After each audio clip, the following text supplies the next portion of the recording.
ಮುಂದಿನ ರಾಜಕಾರಣದ ಒಂದು ದಿಕ್ಕನ್ನು ಕೊಡುವಂಥ ಒಂದು ಕೆಲಸ ಅಷ್ಟೇ. ಪಕ್ಷದಲ್ಲಿ ಏನು ತೀರ್ಮಾನ ತಗೋತಾರೆ ತಗೊಂಡ್ಕೊಳ್ಳಿ. ಆದರೆ ಈ ಥರಲ್ಲಿ ಈಗ ಗ್ರಾಮ ಪಂಚಾಯತಿಗೆ ರಿಸರ್ವೇಷನ್ನು ಮೊದಲಿಂದ ಯಾಕೆ ಬರಲಿಲ್ಲ, ಹಾಗಾದ್ರೆ ಜಿಲ್ಲಾ ಪಂಚಾಯತಿ ರಿಸರ್ವೇಷನ್ ಮೊದಲಿಂದ ಯಾಕೆ ಬರಲಿಲ್ಲ? ಒಂದು ಇನ್ಸೆಪ್ಷನ್ ಮಾಡ್ಬೋದಿತ್ತಲ್ಲ ಅವ್ರಿಗೆ. ಅದು ದಿನಗಳು ಕಳೆದಂಗೆ ಜನರು ಭಾವನೆಗಳು ಮತ್ತು ಜನರ ಯೋಚನೆಗಳು ಯಾವ ರೀತಿ ಬರ್ತದೆ ಹಾಗೆ ರಾಜ್ಯ ಸರ್ಕಾರ ನಮ್ಮ ಸರ್ಕಾರದ ಇತಿಮಿತಿನಲ್ಲಿ ಏನು ಕೊಡ್ಬೋದೋ ಅದು ರಿಸರ್ವೇಷನ್ ಕೊಟ್ಟಿದ್ದಾರೆ. ಈ ರಾಜ್ಯಸಭೆ ಅಲ್ಲದಂಥದ್ದು ವಿಧಾನಸಭೆ ಮತ್ತು ಲೋಕಸಭೆಗೆ ಅದು ರಾಜ್ಯ ಸರ್ಕಾರ ಪರಿಮಿತಿ ಬರೋದಿಲ್ಲ. ಅದು ಕೇಂದ್ರ ಸರ್ಕಾರದಲ್ಲಿ ತೀರ್ಮಾನ ಆಗ್ತಕ್ಕಂಥ ಅಗತ್ಯ ಇರೋದಿಲ್ಲ. ಒಂದು ಅವ್ರ ಮೇಲೆ ಪ್ರಭಾವ ಮತ್ತು ಅವ್ರ ಮೇಲೆ ಒಂದು ರೀತಿಯಲ್ಲಿ ಒಂದು ಒತ್ತಡ ಹೇರ್ತಕ್ಕಂಥ ಕೆಲಸ ಎಲ್ಲ ಪೊಲಿಟಿಕಲ್ ಪಾರ್ಟಿಯವರು ಮಾಡಬೇಕು ಅಂತಕ್ಕಂಥದ್ದು ನನ್ನ ಆಶಯ. ನೀವು ಹೇಳ್ತಾ ಇದ್ದೀರಾ 224 ಯಾಕೆ ಬರಲಿಲ್ಲ? ಇದು 224 ಜನಕ್ಕೆ ಯಾಕೆ ಬರಲಿಲ್ಲ ಅಂದರೆ ಅವ್ರವ್ರು ಯೋಚನೆ ಮಾಡೋದ್ರ ಮೇಲೆ ಹೋಗ್ತದೆ.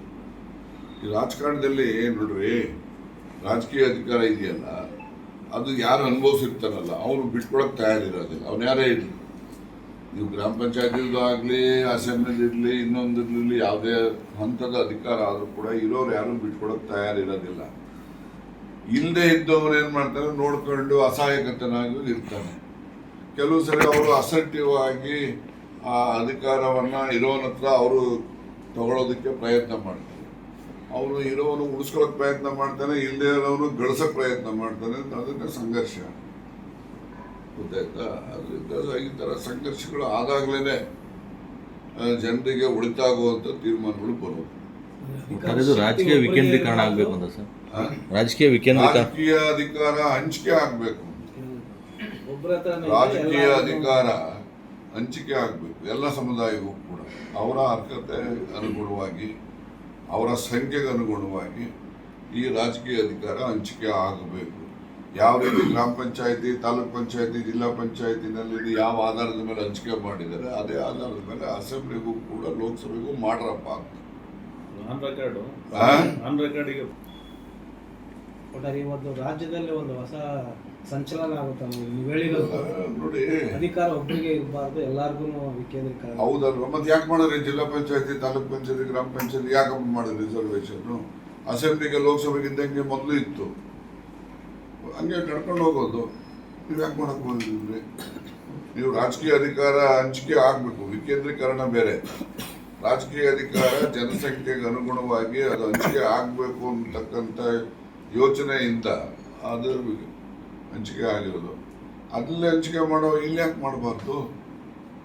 SC/ST ಹೊರತುಪಡಿಸಿ ಉಳಿದಂಥ ಸಣ್ಣ ಪುಟ್ಟ ಸಮಾಜಗಳನ್ನು ಮೀಸಲಾತಿ ಎಲ್ಲ ಸಮುದಾಯಗಳಿಗೂ ಕೂಡ ಈಗ ಗ್ರಾಮ ಪಂಚಾಯತಿ, ಜಿಲ್ಲಾ ಪಂಚಾಯತ್, ತಾಲೂಕ್ ಪಂಚಾಯತಿ ಹೆಂಗ ಸಿಗ್ತದೆ, ನೀವು ಅದೇ ಥರ ನಿಮ್ಮ ವಿಧಾನಸಭೆಗೆ ಮತ್ತು ಲೋಕಸಭೆಗೆ ಮಾಡಿ. ಆಗ ಎಲ್ಲ ಸಮುದಾಯದವರೆಗೂ ರಾಜಕೀಯ ಅಧಿಕಾರ ಹಂಚಿಕೆ ಆಗ್ತದೆ ಅಂತಕ್ಕಂಥದ್ದು ನನ್ನ ಭಾವನೆ. ಅದು ಒಳ್ಳೆ ಒಂದು ಹೆಜ್ಜೆ. ನಾವು ರಾಜಕೀಯ ಅಧಿಕಾರ ಹಂಚಿಕೆ ಮಾಡ್ತಕ್ಕಂಥ ದೃಷ್ಟಿನಲ್ಲಿ ಇಟ್ಟಾಗ ಆಗ್ತದೆ. ಇದು ಬಹಳ ಜನಕ್ಕೆ ವಸ್ತು ಅನ್ಬೋದು, ಇದೇನೋ ಹೇಳ್ತಾರೆ ಅನ್ಬೋದು. ಈ ಚಿಂತನೆ ದೇವರಾಜರಸರಿಗೂ ಬಂದಿಲ್ಲ, ಸಿದ್ದರಾಮಯ್ಯವ್ರಿಗೂ ಬಂದಿಲ್ಲ. ಇಲ್ಲ, ಸಿದ್ದರಾಮಯ್ಯನವ್ರಿಗೆ ಒಂದು ಬಹಳ ಹಿಂದೆ ಜಾಲಪ್ಪನವರಿದ್ದಾಗ ಒಂದು ಮೋಸ್ಟ್ಲಿ 85-86 ಆ ಪೀರಿಯಡಲ್ಲಿ ಇರಬೇಕು. ಒಂದು ಬೆಳಗಾಮಲ್ಲಿ ಒಂದು ಸಮಾವೇಶ ಆಯಿತು. ಅಲ್ಲಿ ಒಂದು ಸಮಾವೇಶ ಅಂದರೆ ಅದೊಂಥರ ವಿನೂತನವಾಗಿ ಮಾಡೋದು. ಬಿಸಿಲಲ್ಲಿ ಜನ ನಿಂತ್ಕೋಬೇಕು, ಡಯಾಸು ಚಿಕ್ಕದು ಡಯಾಸ್ ಹಾಕೋದು, ಡಯಾಸ್ ಮೇಲೆ ಕೂತಿರೋ ಗೆಸ್ಟನ್ನು ಕೂಡ ಬಿಸಿಲಲ್ಲಿ ಇರಬೇಕು. ಆ ಥರ ಒಂದು ಪ್ರಾಯೋಗಿಕ ಅಂದರೆ ಶಾಮಿಯಾನ ಹಾಕಿ ಇದಾಕಿ ಇವೆಲ್ಲ ದುಡ್ಡೇ ಖರ್ಚು ಮಾಡಬೇಕು ಅನ್ನೋದು ಇದ್ರೂ ಇರ್ಬೋದು. ಅಥವಾ ಅಲ್ಲಿ ಅದರ್ ಹ್ಯಾಂಡ್ ಇಲ್ಲಪ್ಪ ಎಲ್ಲರೂ ಬಿಸಿಲಲ್ಲೇ ಇರೋಣ, ಡಯಾಸ್ನಲ್ಲಿ ಕೂತ್ಕೊಳ್ಳೋರು ಇರ್ಬೋದು, ಸಾಮಾನ್ಯ ಜನ ಇರ್ಬೋದು, ಎಲ್ಲ ಬಿಸಿಲಲ್ಲಿ ಇರಬೇಕು ಅಂತೇಳಿ ಒಂದು ಡಯಾಸು, ಒಂದು 10 ಜನ ಕೂತ್ಕೊಳ್ಳೋಕೆ ಡಯಾಸು, ಮಿಕ್ಕಿದೆಲ್ಲ ಅವ್ರಿಗೂ ಬಿಸಿಲು, ಅಲ್ಲ ಮುಂದಿಂತಿರೋರ್ಗೂ ಬಿಸಿಲು.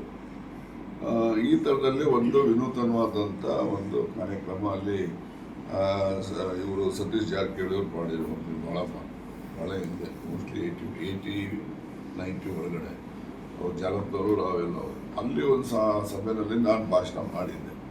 ಬಟ್ ಯಾರು ಸೀರಿಯಸ್ ತಗೊಳ್ಳಿಲ್ಲ. ಡಯಾಸ್ ಮೇಲೆ ಕೂತಂಥ ಮುಖಂಡರುಗಳು ಸೀರಿಯಸ್ ಆಗಿ ತಗೊಂಡು ಇದು ರಾಜಣ್ಣ ಈ ಥರ ಹೇಳಿದ್ದಾರೆ, ಆ ಥರ ಹೇಳಿದ್ದಾರೆ, ಅದು ಇದು ಅಂತೇಳಿ ಅದಕ್ಕೆ ಅವರು ಸ್ವಲ್ಪ ಒತ್ತು ಕೊಟ್ಟು ಮಾತಾಡಿದ್ರೆ ಒಂದು ಸ್ವಲ್ಪ ಸುದ್ದಿನೂ ಆಗ್ತಾ ಇತ್ತು, ಚಾಲನೆಗೆ ಬರ್ತಿದ್ದೋ ಏನೋ ಗೊತ್ತಿಲ್ಲ.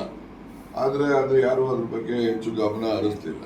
ಆದರೆ ಇವತ್ತು ಆ ರೀತಿಯ ಒಂದು ರಾಜಕೀಯ ಅಧಿಕಾರ ಹಂಚಿಕೆ ಅವಶ್ಯಕತೆ ಜಾಸ್ತಿ ಇದೆ. ಅದಕ್ಕೋಸ್ಕರ ಒಂದು ಚಾಲನೆ ಕೊಡೋಣ ಅಂತಕ್ಕಂಥ ಚಿಂತನೆ ನಾನು ಈಗ ಮಾಡಿದೆ. ನೀವು ಮತ್ತೆ ಅನ್ಎಂಪ್ಲಾಯ್ಡ್ ಯೂತ್ಸ್ ಇದ್ದಾರೆ ಜಾಸ್ತಿ, ಅವರು ಇವೆಲ್ಲ ಹೊಸ ವಿಚಾರಗಳನ್ನು ತಿಳ್ಕೊಳ್ತಾರೆ. ಹಾಗಾಗಿ ಸ್ವಲ್ಪ ಹೊಸ ಆಯಾಮಗಳು ಇವತ್ತಿನ ಜನ್ರೇಷನ್ ಏನು ನಿರೀಕ್ಷೆ ಮಾಡ್ತಾರೆ ಆಳ್ವಿಕೆ ಮಾಡ್ತಕ್ಕಂಥವ್ರಿಂದ, ಆ ನಿರೀಕ್ಷೆಗಳನ್ನು ಮುಟ್ಟುವಂಥ ರೀತಿಯಲ್ಲಿ ಆ ರೀತಿ ಚರ್ಚೆಗಳು ಆಗಬೇಕು. ಮತ್ತು ಅವ್ರಿಗೂ ಕೂಡ ಇಲ್ಲಪ್ಪ ನಮ್ಮ ನಿರೀಕ್ಷೆಗೆ ಸ್ಪಂದಿಸುವಂಥ ಒಂದು ಚರ್ಚೆಗಳು ಇವೆಲ್ಲ ಆಗ್ತಾ ಇದ್ದಾವೆ ಅಂತ ಒಂದು ಅವರಲ್ಲೂ ಕೂಡ ಒಂದು ಆಸೆ ಹುಟ್ಟಬೇಕಲ್ಲ ಅವ್ರಿಗೂ. ನಮ್ದು ಹಿಂಗೆ ಆಗಬೇಕು ಅಂತ ಅನ್ಕೊಂಡಿದ್ದು ನಮ್ಮನ್ನು ಯಾರಪ್ಪ ಕೇಳ್ತಾರೆ, ನಮ್ದು ಯಾರು ನಡೆಯಲ್ಲಪ್ಪ, ಆ ರೀತಿಯ ನಿರಾಶಾ ಭಾವನೆ ಬರಬಾರ್ದು. ಯೂತ್ಸ್ ಇದಾರಲ್ಲ, youths constitute around 40% of the population. ನಾವು ಈಗ ಅವ್ರದ್ದೇ ಈಗೇನು ಹ್ಯೂಮನ್ ರಿಸೋರ್ಸಸ್ಸೇ ನಮ್ಮ ದೇಶಕ್ಕೆ ದೊಡ್ಡ ಆಸ್ತಿ. ಅವ್ರಗಳಿಗೆ ದುಡಿಯೋ ಕೈಗಳಿಗೆ ನಾವು ಕೆಲಸ ಕೊಡದೇ ಇದ್ದರೆ ಅವರು ಜೀವನದಲ್ಲಿ ನಿರಾಸೆ ಜಿಗುಪ್ಸೆ ಬಂದ್ಬಿಟ್ಟು ದೇಶ ಹೆಂಗೆ ಉಳಿಯುತ್ತದೆ, ನಿಮ್ಮ ಪರ್ ಕ್ಯಾಪಿಟಲ್ ಹೆಂಗೆ ಇಂಪ್ರೂವ್ಮೆಂಟ್ ಆಗ್ತದೆ. ನಾವು $5 ಟ್ರಿಲಿಯನ್ ಮಾಡ್ತೀವಿ ಇನ್ನು 10 ವರ್ಷಕ್ಕೆ ಅಂತ. ಯಾರು ದುಡಿಯೋರು ಇವರೇ ತಾನೆ, ಅವ್ರು ದುಡಿಗೆ ಅವಕಾಶ ಕೊಟ್ಟರು ತಾನೆ ದೇಶದ ಆಸ್ತಿ ಸೃಷ್ಟಿ ಆಗ್ಬೇಕಾದ್ರೆ. ಇದೆಲ್ಲ ಇದ್ದಾವೆ, ಇವೆಲ್ಲ ದೊಡ್ಡ ವಿಚಾರದ ಚರ್ಚೆ ಮಾಡೋದಿರ್ತದೆ. ಬಟ್ ನಾನು ಸೀಮಿತವಾಗಿ ಈ ಒಂದು ಅಸೆಂಬ್ಲಿ ಮತ್ತು ಲೋಕಸಭೆಗೆ ಈ ಒಂದು 3 ಹಂತದಲ್ಲಿ ಕೊಟ್ಟಂಥ ರಿಸರ್ವೇಷನ್ಸ್ ಅಲ್ಲಿನೂ ಬರಬೇಕು ಅಂತಕ್ಕಂಥದ್ದು ಪ್ರಮುಖ ಉದ್ದೇಶ.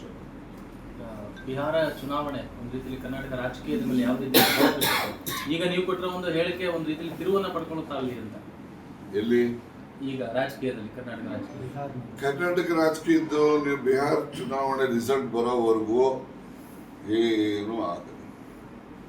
ಆಫ್ಟರ್ ದಟ್ ಸಿದ್ದರಾಮಯ್ಯನವರಿಗೆ ರೀಶಫಲ್ ಮಾಡೋಕ್ಕೆ ಹೈಕಮಾಂಡ್ ಒಪ್ಪಿಗೆ ಕೊಟ್ಟರೆ ಅವರೇ 5 ವರ್ಷ ಇರ್ತಾರೆ. ರೀಶಫಲ್ ಮಾಡೋಕ್ಕೆ ಒಪ್ಪಿಗೆ ಕೊಡದೇ ಇದ್ರೆ ಮುಂದೆ ಏನಾಗ್ತದೆ ಅಂತ ಯಾರೂ ಹೇಳಲಿಕ್ಕಾಗೋದು. ಯಾಕಂದರೆ ಹೈಕಮಾಂಡ್ನಲ್ಲಿ ಅವ್ರಿಗೆ ರೀಶಫಲ್ಗೆ ಅವಕಾಶ ಕೊಟ್ಟರೆ, ಪರ್ಮಿಷನ್ ಕೊಟ್ಟರೆ ಅವರು 5 ವರ್ಷ ಇರ್ತಾರೆ.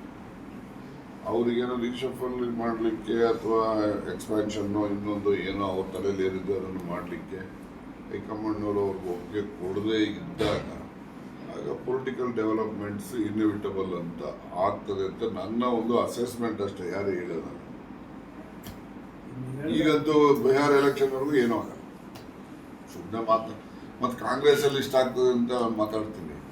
BJPನಲ್ಲೂ ಇದೆ, BJPನಲ್ಲೂ ಕೂಡ ಬದಲಾವಣೆಗಳು, ಮತ್ತೊಂದು ಅಲ್ಲಿ ಕೇಂದ್ರದಲ್ಲೂ ಕೂಡ ಮಂತ್ರಿಮಂಡಲ ರೀಶಫಲ್ ಮಾಡ್ತಾರೆ, ನಮ್ಮ ರಾಜ್ಯದಿಂದ ಬೇರೆಯವ್ರಿಗೆ ಅವಕಾಶ ಕೊಡ್ತಾರೆ, ಇರ್ತಕ್ಕಂಥವ್ರ ಬಗ್ಗೆ ಬೇರೆ ಬೇರೆ ತೀರ್ಮಾನಗಳು, ಅವ್ರಿಗೆ ಬೇರೆ ಜವಾಬ್ದಾರಿಗಳು ಕೊಡ್ತಾರೆ. ಈ ಥರ ಚರ್ಚೆಗಳು ಅಲ್ಲೂ ಇದ್ದಾವೆ. ಅದಕ್ಕೋಸ್ಕರ ಬಿಹಾರ ಚುನಾವಣೆ ಕಳೆದ ಮೇಲೆ ಪೊಲಿಟಿಕಲ್ ಕೆಲವು ಸ್ಥಿತ್ಯಂತರಗಳು ಇಲ್ಲೂ ಅದು ಎಲ್ಲ ಕಡೆನೂ ಆಗ್ತಕ್ಕಂಥ